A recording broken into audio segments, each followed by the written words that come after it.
ಜಿಂಕೆಗಳ ಗುಂಪೊಂದರಿಂದ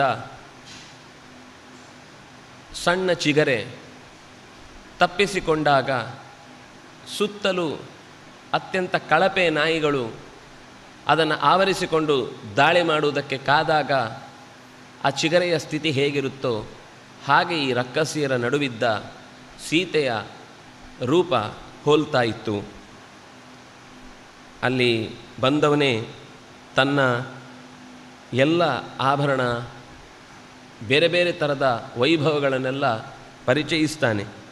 ಎತ್ತರದ ಕಟ್ಟಡಗಳು, ಬಿದ್ದು ಹೋಗಲಿಕ್ಕೆ ಸಾಧ್ಯವೇ ಇಲ್ಲದಂತಹ ಅಪರೂಪದ ಮೇಲ್ಛಾವಣಿಗಳು, ನೂರಾರು ಸಾವಿರಾರು ಸ್ತ್ರೀಯರನ್ನು ಇರಿಸಿದ್ದ ಬೇರೆ ಬೇರೆ ಕೋಣೆಗಳು, ಬಗೆ ಬಗೆಯ ಅವರನ್ನು ಸಂತೋಷವಾಗಿರಿಸುವುದಕ್ಕಾಗಿ ಇರಿಸಿದ್ದ ಮಾತನಾಡುವ ಬಗೆ ಬಗೆಯ ಭಾಷೆಗಳಲ್ಲಿ ಭಗವಂತನನ್ನು ಅವುಗಳು ಕೊಂಡಾಡ್ತಾ ಇದ್ದರೂ ತನ್ನ ಭಾಷೆಯನ್ನೇ ಅದು ಮಾತಾಡಬೇಕು ಅನ್ನುವ ಹಾಗೆ ತರಬೇತಿ ನೀಡಿದ್ದ ಪಕ್ಷಿಗಳು,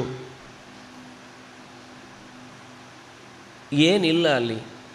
ಬಂಗಾರದ ಬಗೆ ಬಗೆಯ ಪಾತ್ರೆಗಳು, ಸ್ಫಟಿಕದಿಂದ, ವಜ್ರದಿಂದ, ಬೆಳ್ಳಿಯ ಪದಾರ್ಥಗಳಿಂದ ತಯಾರಿಸಿದ್ದ ಕಂಬಗಳು, ಚೆನ್ನಾಗಿ ಮನಸ್ಸಿಗೆ ಹಿತ ತರುವಂತಹ ಬಗೆ ಬಗೆಯ ನಿನದಗಳು, ವಾದ್ಯ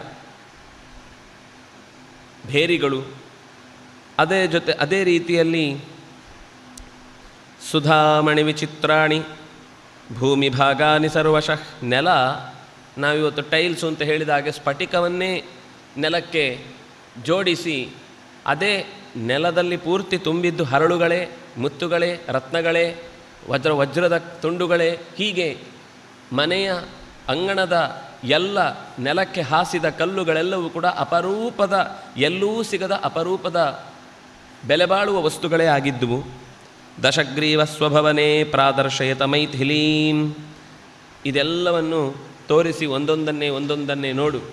ಈ ಅರಮನೆಯ ವೈಶಿಷ್ಟ್ಯ, ಈ ಅರಮನೆಯ ಹೆಗ್ಗಳಿಕೆ ಅನ್ನೋದೆಲ್ಲ ನೀನು ನೋಡಬೇಕು. ಇದನ್ನೆಲ್ಲ ತೋರಿಸಿ ಅವಳಿಗೆ ಇಂಥ ಒಂದು ಅದ್ಭುತವಾದ ಮನೆಗೆ ಬಂದಿದ್ದೇನೋ ನಾನು ಅಂತ ಭಾವನೆ ಬರಬೇಕು ಅಂತ ಹೇಳ್ತಾನೆ.